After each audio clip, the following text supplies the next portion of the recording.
안녕하십니까. 오늘이 입추라고 합니다.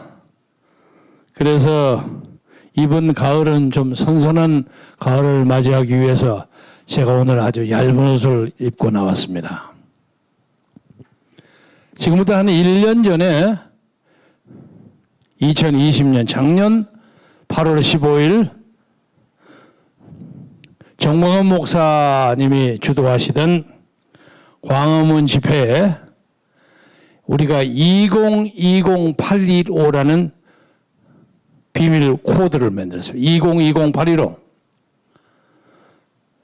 데모를 제대로 못할지언정 그 자리에 나와만 주십시오. 나와서 그 자리를 가득 채워주는 것만으로도 문재인 정권에게 강력한 메시지가 될 수 있습니다.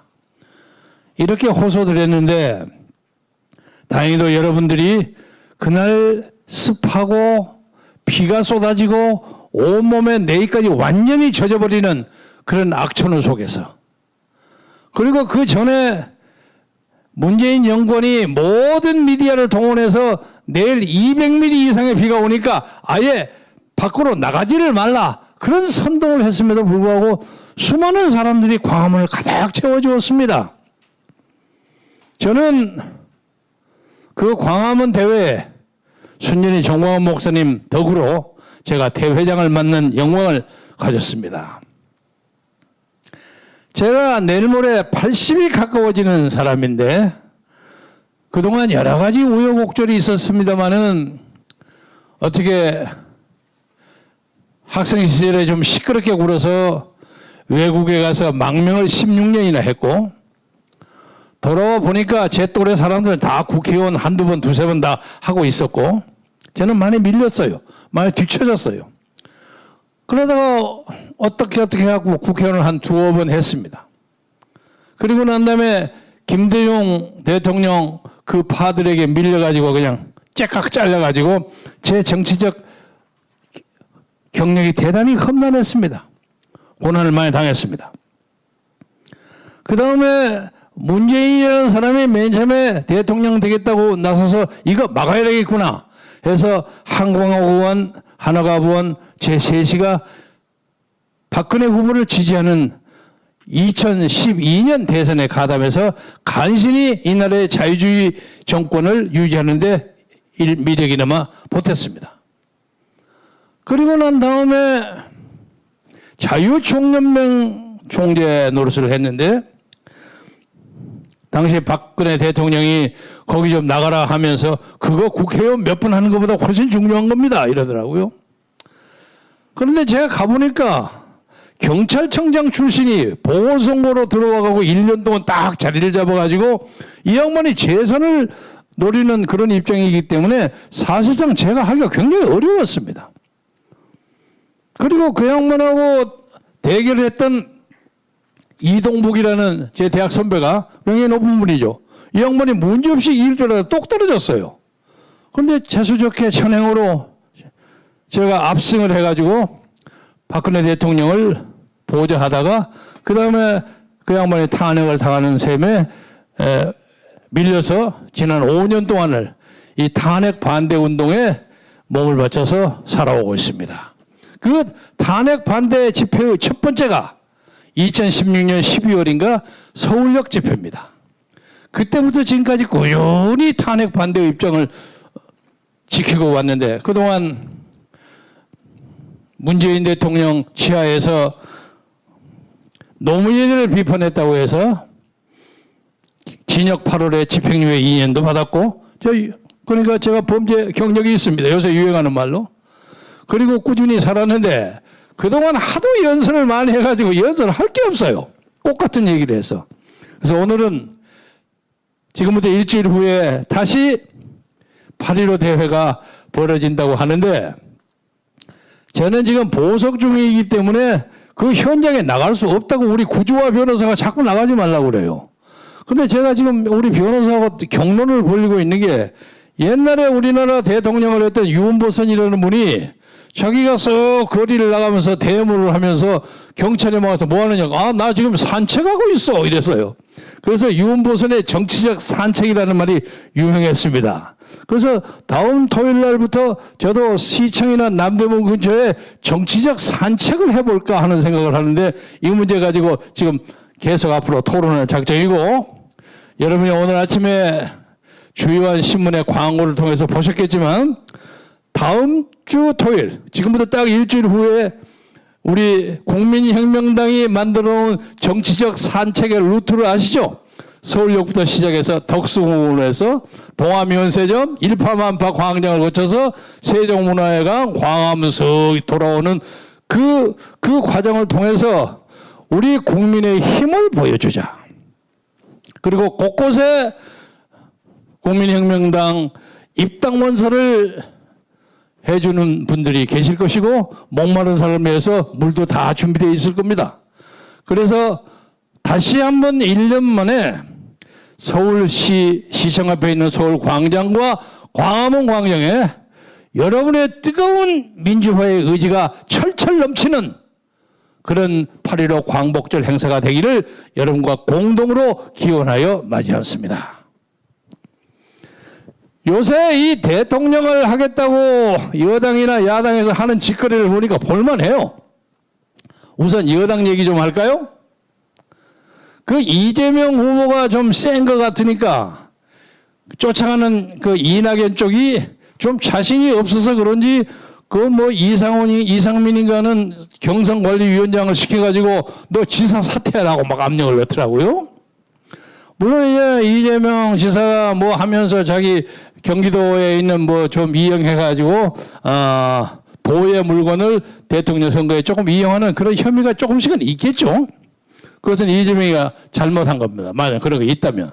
그러나 명색 자유민주주의 국가에서 전 세계에서 어디 출마를 한다고 해서 자기 직업을, 자기 직책을 그렇게 사퇴해야 한다는 그런 전례가 없습니다. 그리고 공무원의 경우에는 뭐 출마하기 직전에 3개월 전까지 물러나야 한다는 건 있지만 예선하고 있는데, 예비 경선하고 있는데 물러나는 게 말이 됩니까? 그리고 이 사람들이 예를 든 것은 저 제주도 원희룡 지사를 예를 드는 것 같은데, 원희룡은 워낙 멀잖아요. 제주도에서 도지사 노릇하면서 전국 돌아다니면서 선거운동 예비 경선에 임하기가 불편하기 때문에 그만둔 겁니다. 그것 때문에 이 재명이를 쫓아내려고 난리 법석을 하는 것 같은데, 이재명 지사가 나는 차라리 경선을 포기할지언정 지사는 포기하지 않겠다 이렇게 나왔습니다. 그래서 이것이 경우에 따라서는 제가 몇 주 전부터 예상했듯이 집권 여당의 분당의 사태로 전행될지도 모르겠다 하는 그런 느낌을 가집니다. 그리고 요새 보니까 엊그제 한미연합훈련 축소라 하는 72명의 범여권 성명서를 보니까 이게 대부분이 이낙연파예요. 그래서 청와대 문재인이나 그의 스텝, 그리고 더불어민주당의 선거관리위원회, 이들이 대세가 이낙연 쪽으로 돌아간 것 같습니다. 그래서 저기는 앞으로 이 나라를 끌어갈 능력이 없다는 것을 스스로 자인한 것과 마찬가지입니다. 그런데 이쪽 야당에서 보니까 야당도 좀 문제가 많아요. 방금 웅천 스님이 여기서 말씀하시고 가셨습니다. 윤석열 전 검찰총장은 박근혜 대통령의 탄핵 문제에 대해서 분명하고도 정확하고도 명확하게 국민에게 사죄하지 않았습니다. 제가 꾸준히 요구했습니다만 적당히 말을 하고 돌리는 거예요. 그리고 나는 맨 처음에 그 수사할 때 그 사람 그 박근혜 전 대통령 불구속 수사를 하려고 노력을 했다. 무슨 생색을 이따위 생색이 그 대단한 생색입니까? 엄밀히 말해서 그는 문재인 정부로부터 하명을 받아가 하청받은 것으로 박근혜 때려잡는데 앞장선 사람 아닙니까? 그러니까 화끈하게 사과해야 한다는 거예요. 그런데 요새 하다 보니까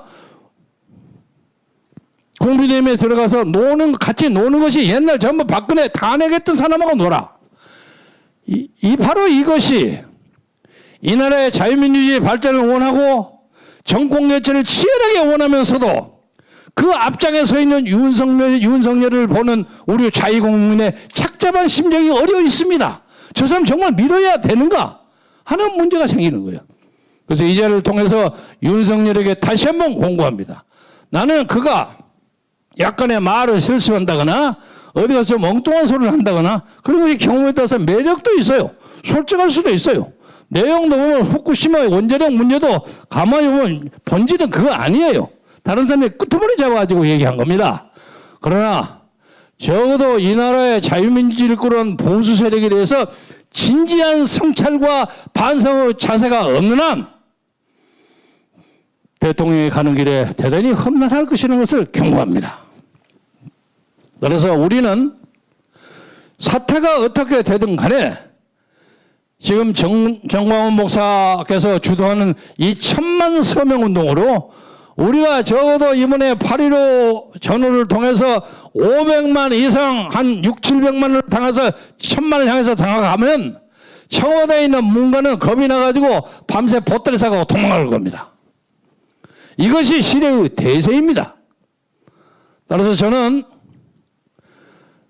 작년 8.15대 1주년을 맞이해서 여러분이 이번 돌아오는 토요일날, 일요일날 그리고 연휴 월요일까지 우리나라 정치가 움직여지는 광화문 광장에 나오셔서 달 한마디라도 한밭쪽이라도 거기 나와서 참여했다는 기록을 남겨주시고 그것이 우리나라 발전에 대단히 결정적인 영향을 미친다는 것을 믿어주시면서 여러분의 지원을 바람하지 않겠습니다. 존경하는 국민 여러분, 우리는 욕심이 없습니다. 정광훈 목사님도 욕심이 없습니다. 이 나라가 자유민주주의를 가지고 제대로 굴러가면 우리는 우리 일을 할 것입니다. 목사님은 가서 사역하실 것이고 저는 어디 가서 회고록이나 아니면 자사전 쓸 겁니다. 저는 원래 글쟁이입니다. 이제 정치 같은 데 왔다 갔다 하기 싫어요. 다만 아무도 안 하니까 앞장서서 나서는 겁니다. 존경하는 국민 여러분, 이 기회가 정말로 중요합니다. 요새 그 간첩 사건 보세요. 여러분의 견해를 좀 정정하기 위해서 말씀드리는 건데 요새 박지원 국정원장이 나서서 간첩을 잡은 걸로 소문이 나요. 그거 전혀 거짓말입니다. 그 간첩 사건은 10년 전부터 벌어져 있는 사건이에요. 이미 확보가 된 사건이에요. 근데 그걸 감추다 못 감추다 터진 겁니다. 국정원 안에도 자유민주주의와 우파가 여전히 있는 거예요. 박정희가 아무리 막는다고 해도 그 밑에 박성원이 기획조정실장이 막는다고 해도 터져 나오는 겁니다. 그 사람이 누굽니까? 문재인의 앞잡이 아닙니까? 선거 때 특보한 놈들 아닙니까? 우리가 이번 이거 막지 않으면 대한민국은 존재하지 못합니다. 존경하는 국민 여러분, 이번에 꼭 힘을 한번 내셔서 돌아오는 주말에 광화문에 나오셔서 민족의 앞길을 밝혀주시기 바랍니다. 어떤 사람들은 더우니까 우산 가지고 나온다는 사람도 있고 그날 비도 많이 온다는 말도 있고 떼약볕에 폭염이 내린다는 얘기도 있고 하니까 우산이면 도움이 많이 되겠죠. 그런 걸 가지고 지혜롭고 현명하게 한민족의 앞길을 밝혀주시기를 여러분과 함께 공동으로 열망하고 기원하면서 여러분 더위에 힘내시고 대한민국 장래에 희망이 넘친다는 것을 믿으면서 힘차게 나갑시다. 대단히 감사합니다. 감사합니다.